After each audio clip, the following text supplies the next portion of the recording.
did a cheers. I don't know why I did that. Cheers. I don't know why I did this. I have a cup right here. I could have.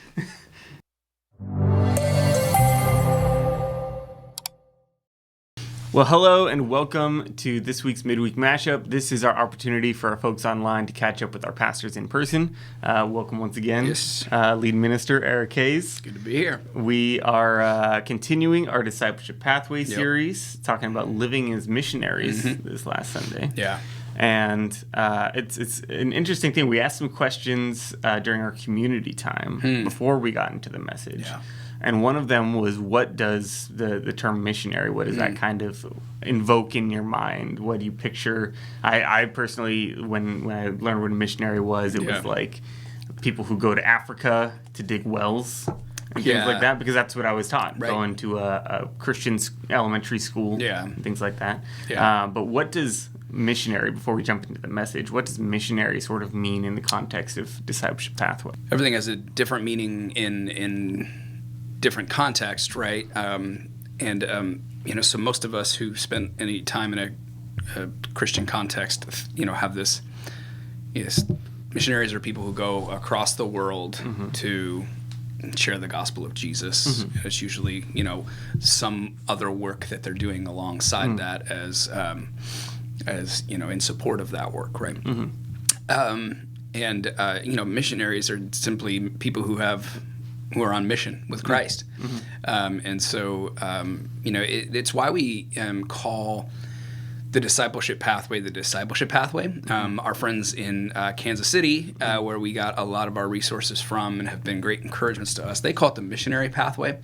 But for us, they're almost synonyms. To be a disciple of Jesus is to be a missionary. There's more to discipleship than simply missionary work, but it's not. They can't be separated.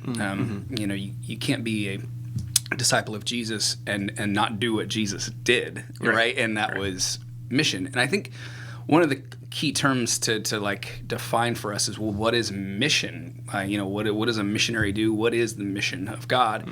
And the big picture mission of God is the reconciliation of all things. He created the world good. He created peace, harmony, perfect relationship between his creation and himself. And that has been torn up. It's been broken by sin. And so everything in the world is not as it should be because sin has wreaked havoc on this world, right?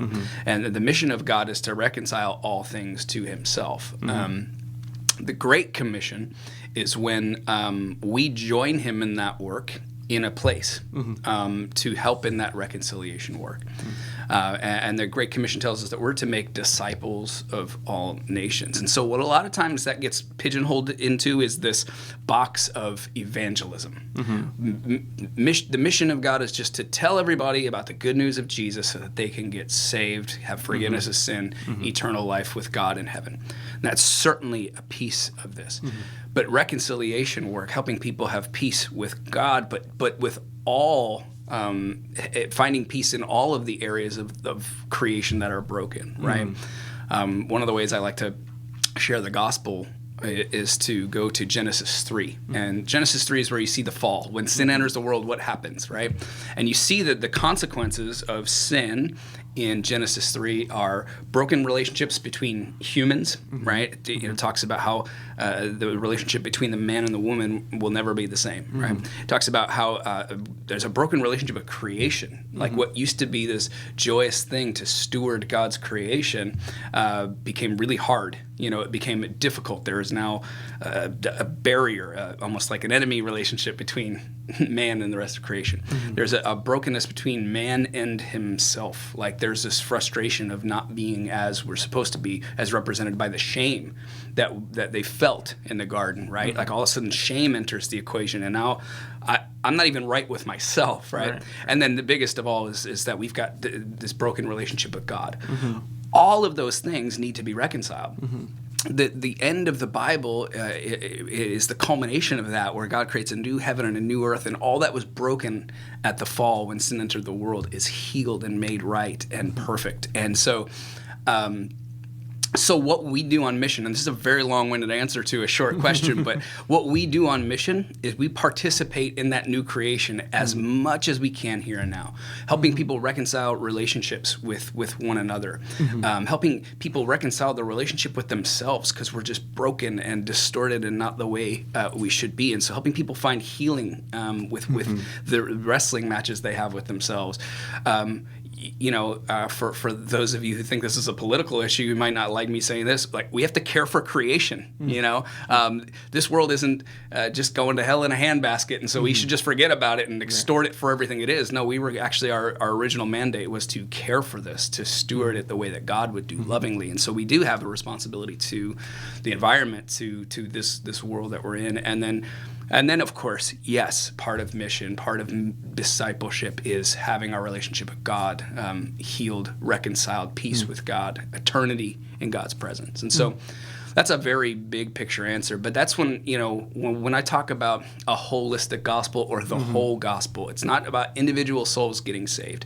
It's about working toward that new creation, participating in it now so that we can see reconciliation in all things. If it's just about souls getting saved, the way the gospel kind of gets preached is a long time ago, Jesus did this thing so that a long time from now, you can have eternal peace with God. And what does Jesus have to say with all that in between time? He has plenty to say, and the gospel has plenty to say. And so long story short, Discipleship Pathway is about us learning to be full-fledged disciples who then help others learn how to be full-fledged disciples. And that's the missionary work. It's discipleship and mission. They go hand in hand. They can't be separated. You can really tell what a pastor is passionate about based off of how long their answer is to a simple question. No, it's good. It's good.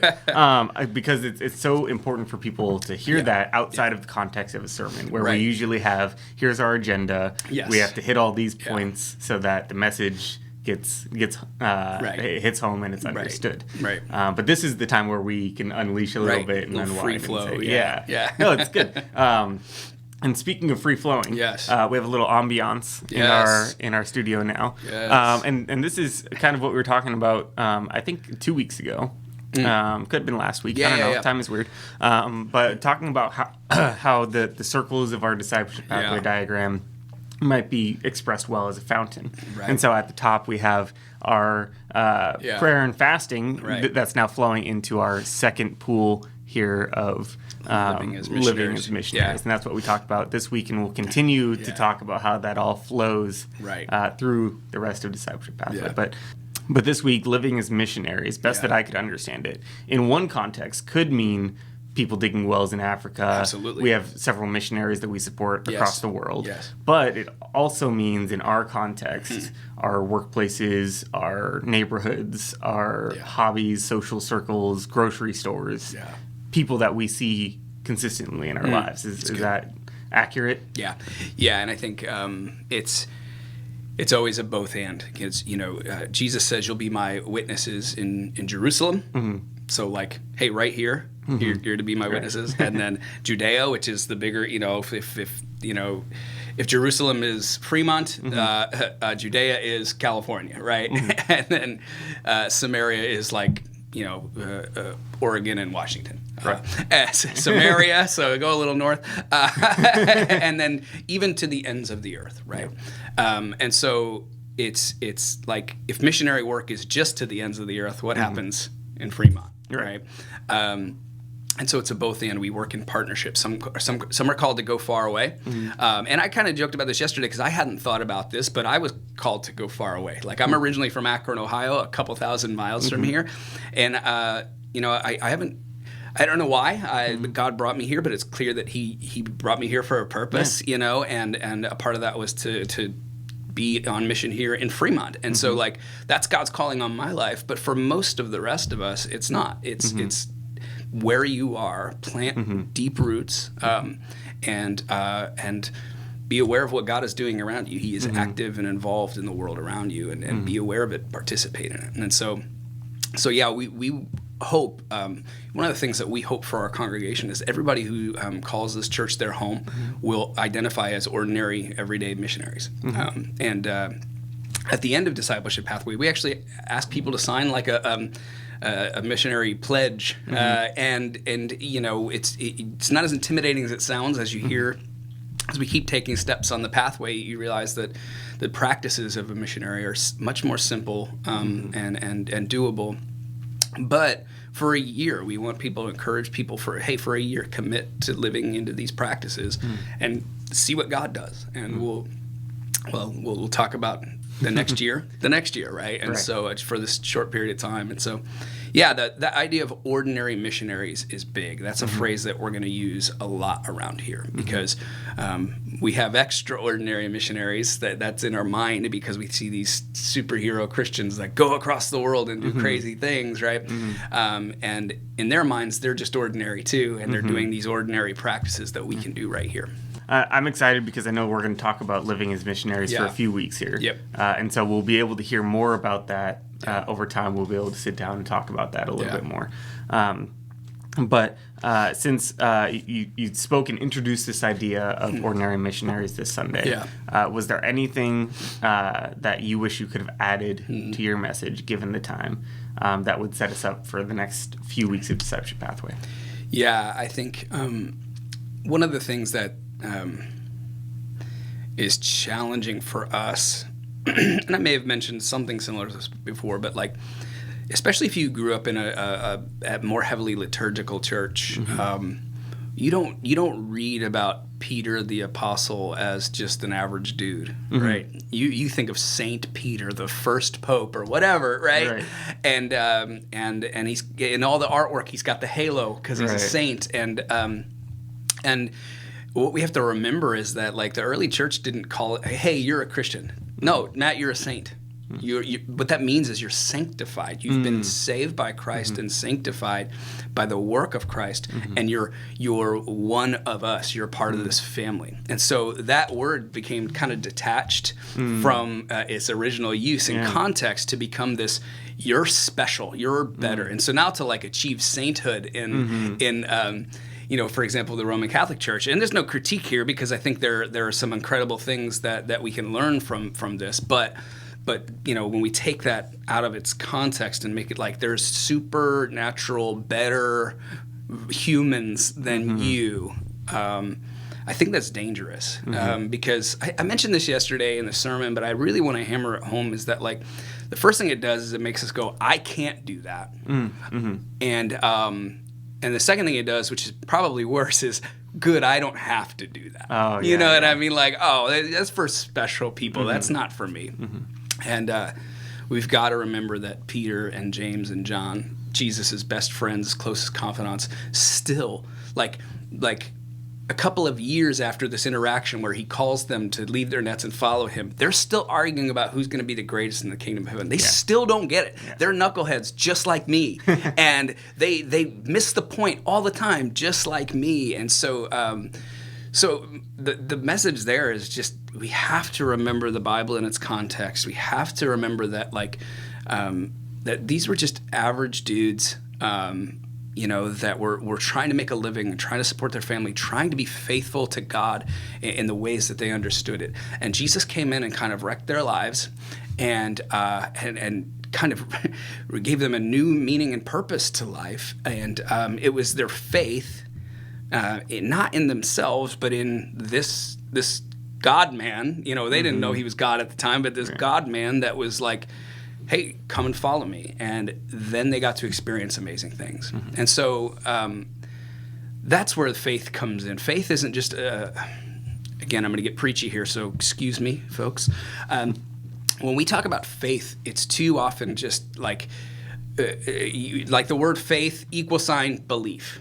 And faith, the new equation should be faith with the alligator mouth pointing this way. That's how they taught us to do it. If the alligator mouth was pointing this way, it means greater than. I don't know if you learned it that way. Okay, alligator mouth. Okay, you guys get that. It's pointing this way. That means it's greater than. Faith is greater than belief. For example, I believe the Loch Ness Monster exists. Okay? Okay. I think I just want to believe it. I don't know if I actually, but let's just say for discussion, I believe the Loch Ness Monster exists. Does that require anything of my life? Absolutely not. Right. Belief is it's something that's stuck in your brain. It doesn't require anything of you. It's simply just, hey, here's a fact. I think I agree that it's true, right? Faith is, I believe this, and I believe this so much, and I think it matters so much that I'm going to do something about it. I am going to take a step of faith. And so when we talk about faith, like we don't divorce it from belief. Belief is a necessary prerequisite for faith, but it doesn't just stay there, right? Otherwise, it's just this disembodied, out there theory, and that doesn't change my life. It doesn't change the world. What changed the world was 12 disciples, and then at Jesus' resurrection, about 100 followers who just said, "Hey, I believe that this is the Lord, and I believe He raised from the dead so strongly that I will follow Him anywhere, and I will, even to the point of risking my own life." Right. So what I really wanted to hammer home, and I think I did a little bit, but we need to keep coming back to this, is that the discipleship pathway is about taking steps of faith. It's not just believing a set of religious doctrines. It's saying, I believe this so strongly, and I believe it's so important that I'm committing my life to it, so I will take this step of faith to start prayer walking my neighborhood. I will take this step of faith to start engaging in conversations with my neighbors or my coworkers or the people on my baseball team in a way that's more than just shallow small talk, but about real life stuff. It's I believe this so much, I will risk something for it, even if that just means being made fun of because people think what I believe is silly. And so, it was something I talked about. It's not like it was left on the cutting room floor of my sermon, but I just really want to hammer that home, that if we want to be disciples of Jesus, it won't happen just sitting around in these kind of closed circles with other Christians studying the Bible and praying. It's going to make its way